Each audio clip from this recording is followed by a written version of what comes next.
Coming up on Cowboys Special Edition, we'll hear from linebacker Sean Lee, who returned as a leader on defense after missing the last 3 games.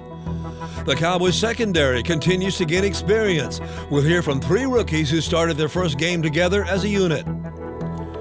Bryce Butler can't wait to return to Oakland this weekend, a team that drafted him in 2013. And we'll look ahead to the game against the Raiders as the Cowboys try to extend their winning streak to 3. All that and more coming up on Cowboys Special Edition, brought to you by AT&T. Back as Manning sets up and heaves it deep down the middle of the field. It is picked off by Jeff Heath, playing center field at the 15-yard line. Perfect safety zone defense play, and that will be your maraschino cherry with 1:14 left. Hey, you a good player, baby. Appreciate you. Keep it up, yes, sir. Thank you. Thank you. The Cowboys' victory against the Giants last weekend spilled from the field into the locker room. Finish was the word. Finish was the word. It was 10-10 for a long time in this ball game, and we finished the ball game the right way. Damn good job. Damn good job. That's playing the right way. Dallas persevered a slow start to complete a 2-game sweep of the Giants, a reversal from 1 year ago when it was New York who won both games during the 13-3 season. Job well done. Job well done. We talked about it all week long. You have to earn it. You have to earn it in your preparation. You have to earn it for 60 minutes for 3 hours on Sunday. Nobody's going to hand us anything. Nobody's going to hand us anything. We've got to earn it. Play after play after play. Every guy. 11 guys on offense, defense, and the kicking game over and over and over again. The Cowboys now enter their final 3 games of the season, 1 game above 500, hoping to build on a 2-game winning streak. Here's the deal, though. We've got to earn it again next week. In the last 2 games, Dallas has scored 60% of the points in the 4th quarter. It happened against the Redskins when they scored 21, and again against the Giants with 20. Dak Prescott finished with his 4th highest quarterback rating in his 29 starts, and his 332 yards passing was the best day of his career. We're feeling ourselves, we're staying with it, we're staying within the game, not getting overwhelmed that we're not doing things well early, but it would be nice to get going early, and that's what we got to do moving forward, is get the way we're playing in the 4th quarter throughout the whole game. Running back Rod Smith scored 2 touchdowns in 71 seconds, the first on a short pass that he turned into a huge play. He was a practice squad player for us, and started to make a mark on special teams, and then you look around and you say, hey, we need to give him some chances on offense. And all throughout training camp in the preseason, he took advantage of it, and you said it, he's carved himself a little role here, and again, he continues to take advantage of the opportunities he gets. Throws it over the middle, cut, running away to the 40. This is Rod Smith. He's going to go. There's nothing but blue shirts around him. Rod Smith into the end zone. Touchdown of 81 yards. Felt good. I felt good. I'm really just out there just being me. I'm not trying to do too much. Not trying to do too much. Nothing too special. Just out there playing my game, and you give me an opportunity. I'm definitely going to take full advantage of it. Convoy in front, cuts to the 10. Smith to the 5. Rod Smith walks the dog.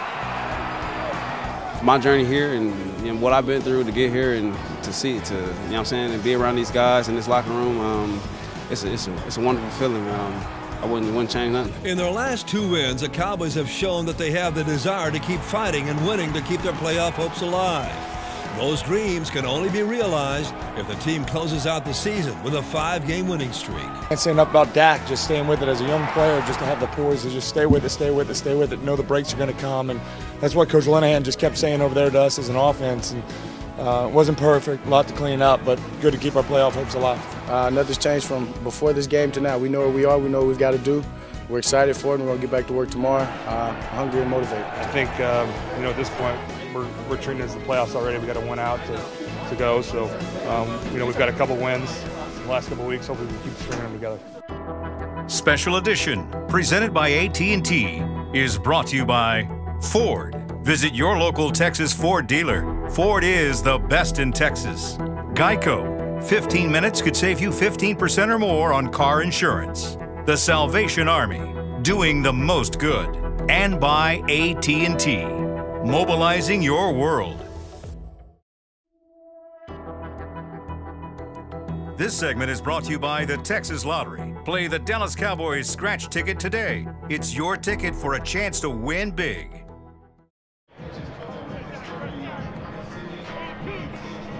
The Cowboys defensive unit got a huge boost last week when linebacker Sean Lee returned to the lineup.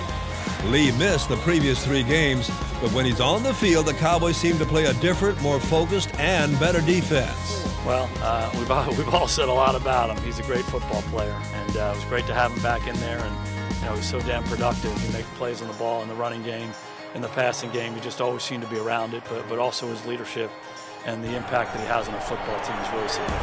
Actually, Lee's contributions are more than significant. It's downright amazing the impact he has on the Dallas defense when he's playing and when he's not. Of the 5 games that Lee has missed this year, the Cowboys have managed only 1 win. That takes his contributions beyond significant. I feel bad that I've been injured a lot, and you feel like you're letting teammates down. But I know we have all these great football players that step up when I'm not there. If you look at our linebacking corps, the way they've played, Anthony Hitchens, Jalen Smith, the whole entire crew has played unbelievable since I've been out and really have played some of their best games. So I think those guys have done an unbelievable job of filling in and playing great. When he's healthy and on the field, Lee is a one-man wrecking crew. Against the Giants, Lee finished with a team leading 18 tackles, including 10 in the first half alone. You know what, I'm just excited to be back. You know, it's frustrating being out. You feel like you're letting your teammates down. But to be able to be back with them, and really the support I got during the injuries is what motivates me to get back. It motivates me to work hard. It's I want to try to perform when I come back and help this team. And I love playing for this team, and I'm excited to be able to do it. Lee is known for his leadership and his preparedness, spending hour after hour studying film of an opponent. Since his focus was on returning against the Giants, Lee had extra time to study what New York had to offer. Coach Everfluss gets me prepared every single week. And I got ahead of it a little bit, spent some time last 2 weeks getting ready for them, knowing that I was going to play this game. When you play Eli Manning, it's extremely tough. He's a Hall of Fame quarterback, one of the best to ever do it, so you got to be prepared. One of the great efforts from the game in New York came on a 2nd and 4 play with 10:38 left in the game. Under center now, and here's a reverse coming to the right, and Lee's got it diagnosed, and Sean Lee throws the reverse runner Shepard for a loss of about 10 yards. Yeah, and you've heard me say this a number of times, but if we went back and watched Sean Lee's Pop Warner film, he probably made a lot of tackles, and he just has an instinct for the game and a feel for the game that's pretty unique. But the other part to that is his preparation. Nobody works harder getting ready for the game than he does. He spends a lot of time in our building watching tape and really going over it, what we're doing, what they're doing, again and again and again. So I do believe you combine that instinct that he has and his preparation, it really allows him to play fast, allows him to make those kinds of plays. That's what we're talking about. 4th quarter, big-time plays, right? Y'all got to get one now. Y'all got to get one. I think it's a combination of understanding that it could come, and then once they snap the ball, you kind of see it and can read it. And playing within the defense, knowing that I had a chance to go take it, and that was my responsibility on that play. Thanks to Lee's contributions, the Dallas defense became more and more resilient against the Giants. New York's last 9 possessions ended in 7 straight punts and 2 interceptions. It was Lee who got the first of those 2 interceptions after a pass was broken up by Chidobe Awuzie. 23-10 Dallas. Manning back on 2nd down. Throws the ball over the middle, tipped up in the air, intercepted by Sean Lee. Yeah, we started, I thought, a little slow defensively. They were able to drive, and in the first drive we were able to get off, with just a field goal. Then they had a couple big plays. That is yours. That's you. We really came out in the second half and played the right way. A lot of 3 and outs, a lot of big plays, and that's the type of defense we are. When we're playing the right ways, that's what happens. This segment was brought to you by the Texas Lottery. Play the Dallas Cowboys scratch ticket today. It's your ticket for a chance to win big. This segment is brought to you by Ford. Visit your local Texas Ford dealer. Ford is the best in Texas. So be alert now on our pressures. We put an alert snow on it so that if he checks, because he checked for that play versus Bart, because he saw it. So be alert for us to go cover right there, okay? Cowboys secondary coach Joe Baker is a busy man on the sideline, making sure his young players are tuned in. Last week, their lack of experience was a priority, as Dallas started 3 rookies against the Giants when Orlando Scandrick could not play. I like what they're about. I like how they compete. I like what the future holds for them. At the same time, they do have to go out and start making plays and, show us, put on tape, what the future holds for us. Those rookies included 2nd-round pick Chidobe Awuzie from Colorado, 3rd-round pick Jordan Lewis from Michigan, and 6th-round pick Xavier Woods from Louisiana Tech. They had played together before, but they had not been on the starting unit until last Sunday. Obviously, the coverage needs to be more sound, and You know, when you do play with young players, especially numbers of young players, you're going to have some growing pains. I think we are experiencing that a little bit. But at the same time, we like these football players. You know, it was a great thing. You know, just getting those, reps together and hopefully getting to see the future. You know, and just getting out there and experiencing with some of the older guys like Sean Lee and, Jeff Heath and things like that. So it was definitely a good thing. It was fun. Definitely fun. Seeing how far we've come so far and still going, obviously. And then, the most important thing is we were able to contribute and make a positive impact on the game and get a win. Of the 13 games the Cowboys have played so far, those 3 rookies have missed a total of 7. All were limited in training camp with hamstring injuries. How far behind that has put them is difficult to say. Hard for me to answer that. Obviously, we're for practice. We want guys to practice, we want everybody to practice, particularly the young guys, because they typically grow the most early on. Getting opportunities to be in this environment going against NFL players. But each of those guys did a good job staying engaged when they were hurt, and I think they grew anyway, and then they've certainly gotten a lot better once they're back practicing and playing in these ball games. So far, the biggest impact has been made by Lewis and Woods, mainly because they've been the healthiest.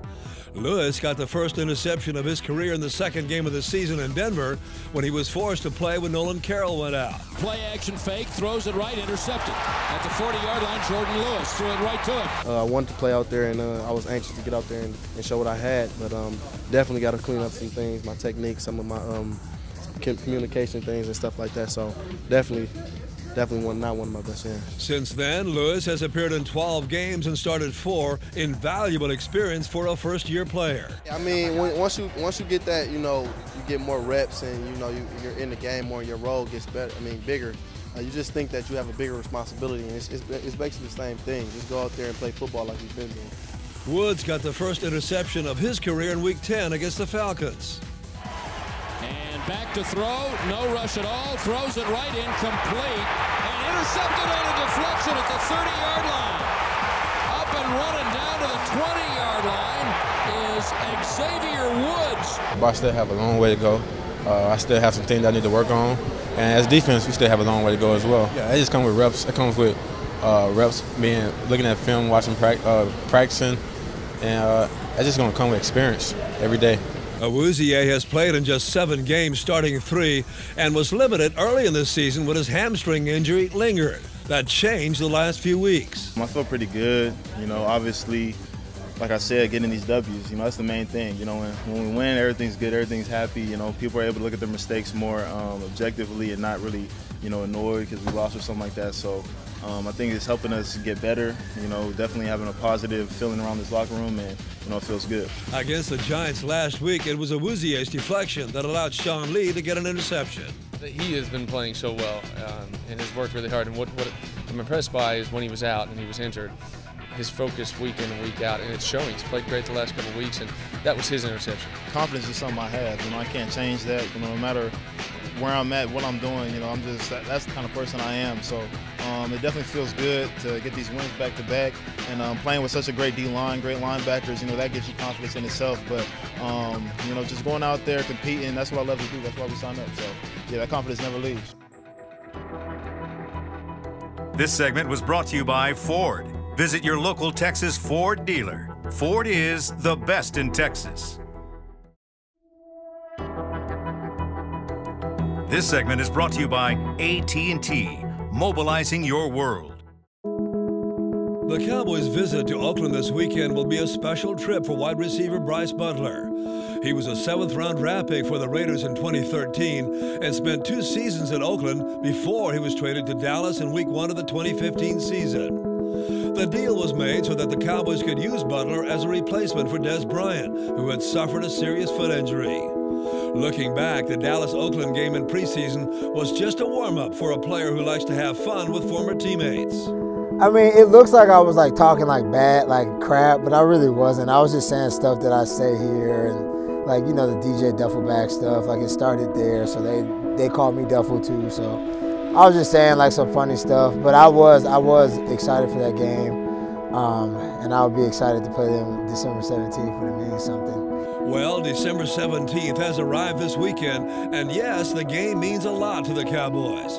Butler can't wait to board the team charter for Oakland. This week is happening. I'm doing whatever I can. I don't care what I gotta do. I gotta play against the Raiders. What does that mean? They gotta see me. Butler is worried that a slight tear in his plantar fascia might hold him back. He sat out the entire game against the New York Giants, hoping that the rest will allow him to play this week. It's a game he does not want to miss. It's another game. I'm not going to act like, you know what I'm saying, this is just like the payback of the paybacks, but it's going to feel good to go out there and play against him. I mean, it felt really good to play against him in training camp or in preseason, whatever. I had some good plays against him.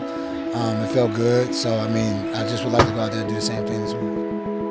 In that preseason game earlier this year, Butler caught 2 passes for 28 yards, including an 18-yarder. So far this season, Butler has caught 2 touchdown passes, one against the Cardinals in Arizona. Action and escapes pressure to his right, running for his life, and throws it down. Got a man, leaping catch. That's a touchdown.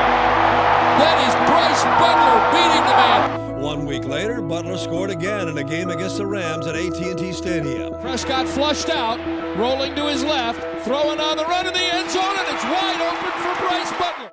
Playing in the NFL is a family tradition since his father was a Falcons cornerback for 12 seasons. I always said as a kid that I wanted to play more years than him. I don't know, like that's a lot. That's a lot of football, dog. Like 12 years, man, like.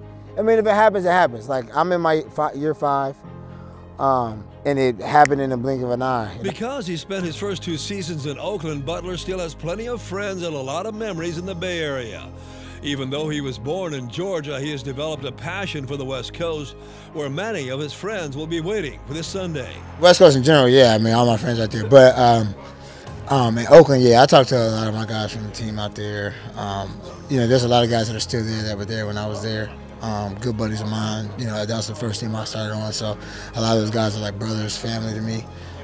So, you know, I keep in contact with them, they keep in contact with me, you know, if I can watch them on TV, you know, I watch them and I'll send texts, you know, to guys or whatever, and they can see us every week. So, you know, so a lot of guys hit me up, you know, whatever, so, you know, I still got a lot of buddies that play out there. So does Chidobe Awuzie, who attended Oak Grove High School in the San Jose area. He and Bryce clicked up real early, like in OTAs, and I kind of felt like he had that aura like of the Bay Area a little bit. Like he used to be a DJ, so he knows all the music and stuff. So, you know, we always talk about stuff like that, and he's a real cool dude. It's going to be a good time for him too. In the meantime, Butler hopes last week off will give him the recovery he needs to play against his former team. It's a day he's had circled on his calendar ever since the schedule was released earlier this year. You know, I was bummed that I couldn't play last week. Super bummed. I really wanted to play, but it was one of those things when I saw that, you know, we played the rest, I was like, well, rest up this week and get ready to go next week if you can't go this week. So definitely looking forward for this matchup. This segment was brought to you by AT&T, mobilizing your world.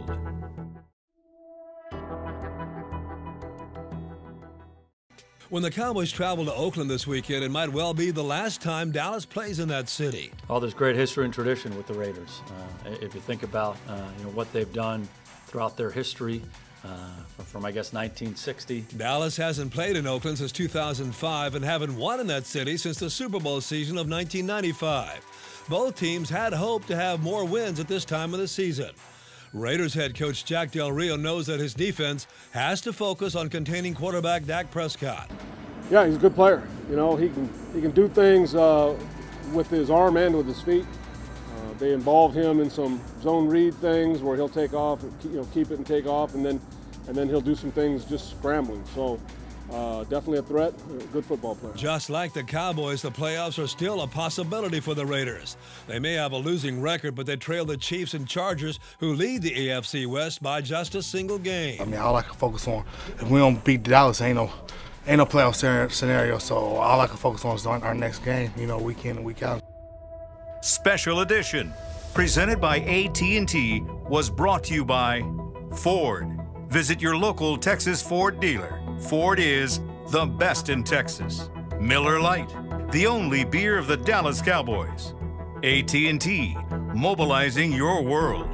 And by NFL Game Pass. You'll never miss another game. Enjoy full access to coaches' film and game replays from Week 1 to the Super Bowl. Subscribe at DallasCowboys.com/Game Pass. If you missed any portion of the show, be sure to visit DallasCowboys.com/TV.